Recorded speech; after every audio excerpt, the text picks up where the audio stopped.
Hope you're good. Hope you're having a decent Friday so far, whatever you're up to. Friday already. These weeks are flying by, aren't they? Bloody hell. Starting to look like a bit of a winter's day, though. Although it's not that cold, it does, in London, it's got that look, isn't it? It's got that look that summer's going. Well, God, maybe. All right, I'll accept it. It's gone. But yeah, I hope you're good. Hope you had a decent week. We've got a weekend, of course, of no Premier League football.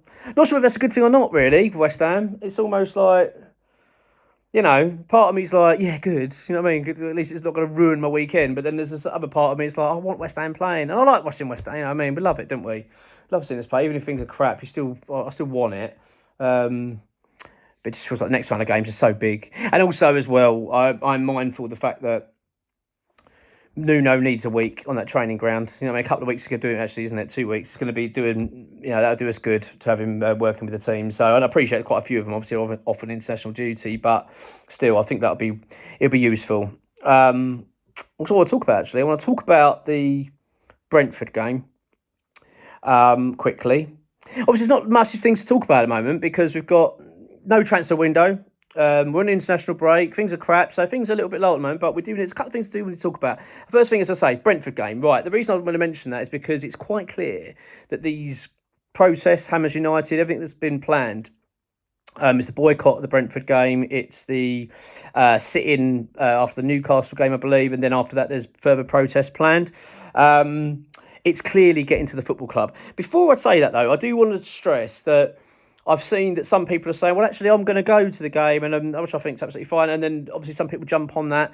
I really hate that. I think whatever you're deciding to do is entirely up to you. You know, fans are more entitled to, you don't feel like you have to boycott the game or feel like you feel obliged to do that. You don't. You're a fan. Anyone can decide what they want to do, and I completely understand it that fans want to be there. I'm like that myself. And I'm sitting there thinking I agree with the boycott because you want to get to the owners, but there's the other part you're thinking, but I want to support the team and Nuno and all that kind of stuff. So I can totally understand it. And also there's fans that go, do you know what? I'm not that bothered. I'm fine with the owners. I want to go. Fine.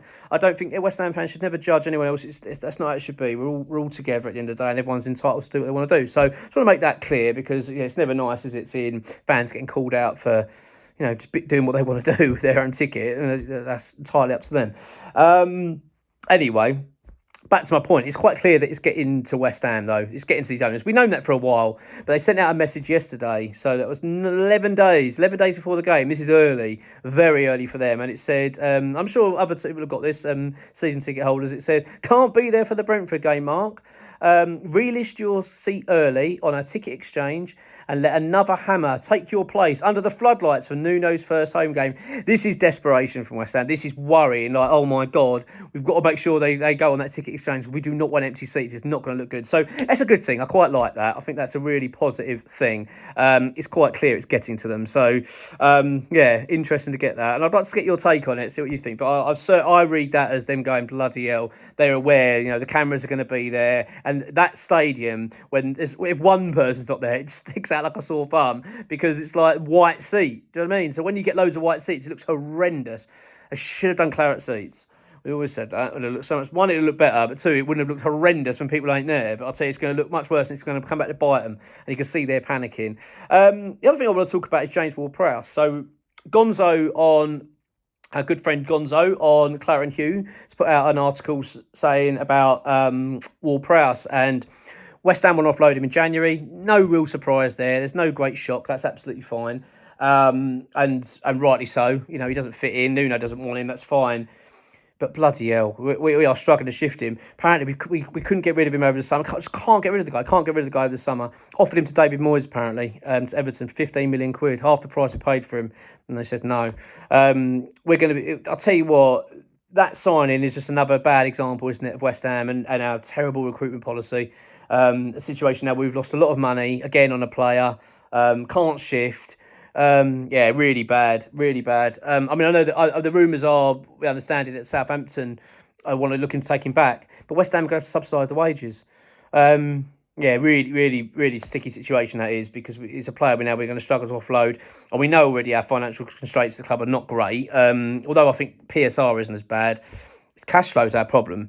And we're going to be spending money this January. Let's make no mistake. This is going to be a monster January for West Ham. And for many other clubs, I think there's going to be a lot of spend because it's competitive down there. It's really competitive in this league in staying up, and clubs are going to be looking to spend money to stay in this league. No two ways about it, and we're going to be one of them.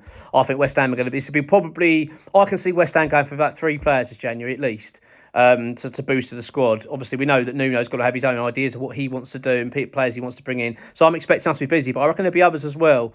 Not being able to offload James Ward-Prowse is a bad thing. We want the money. We need the money in. So to hear that we've then offered him to Everton and they've knocked it back and that's half price is worrying. And as I say, it just shows the poor recruitment strategy coming to bite us in the arse once again.